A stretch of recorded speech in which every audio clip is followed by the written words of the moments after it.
Hello, hello, madlang people. So, itinatapon nyo ba yung mga ganito nyo pagka wala ng toothpaste? So, sasabihin ko sa inyo, wag nyong itatapon kasi etong tutorial ko ngayon is mas ma-appreciate nyo na wag nyong itapon yung mga sa toothpaste nyo. Kasi may laman pa yan sa loob, pwede natin siyang ilinis sa ating mga kalan.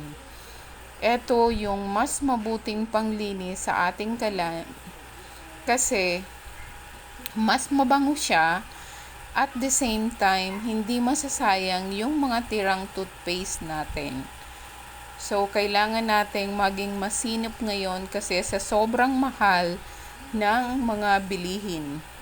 So, hindi nyo na kailangan gumamit ng sabon para linisan ang yung mga electric cooker na lutuan kasi eto na yung kailangan yung mga tirang toothpaste nyo lalagay nyo lang dun sa mga face mask nyo na nagamit na bago nyo itapon. So ilinis nyo na muna dun sa inyong kalan para hindi sayang yung mga tira-tira nyo na toothpaste dun sa lagayan. So, mas mabango and at the same time, mas madali siyang ilinis dun sa mga kalan natin. So, hindi na kayo maghahanap ng pangkuskus kasi kahit yung face mask lang ang gamitin nyo na pangkuskus, so maaalis na yung mga dumi sa inyong kalan. So, madali lang, ilalagay nyo lang dun sa kung meron kayong basahan.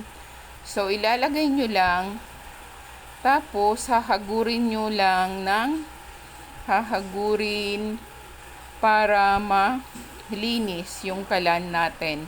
So, mabango na siya, at the same time, hindi masasayang yung mga tirang toothpaste natin. Ito yung mabisang paraan para mas malinis natin ng maayos yung ating mga kalan. So, hindi siya magagasgas kasi ang gamit natin is yung face mask lang. So, hindi na natin kailangan bumili na kung ano pa man na mga sabon-sabon dyan. Yung mga tira na lang nating toothpaste yung gamitin natin para hindi natin nasasayang yung mga tira. So, ang nagamit ko lang pala ngayon yung sa color white nga lang, hindi pa natin naubos. So, may tira pa yung sa loob. So, kailangan nating simutin kasi itatapon na natin yung sa tube na yon kasi wala nang laman. So, hindi na sayang yung tira natin na toothpaste. So, that's all guys. Thank you for watching. O, nakikita nyo ba? Malinis na yung kalan natin. Free from any dirt yung ating kalan. So, pwede naman na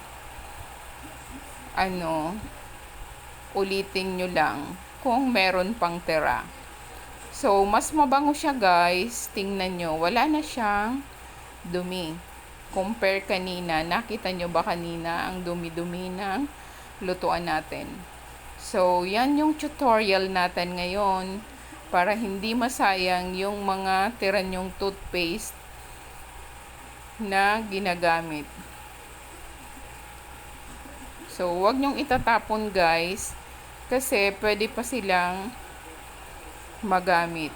So, sayang naman.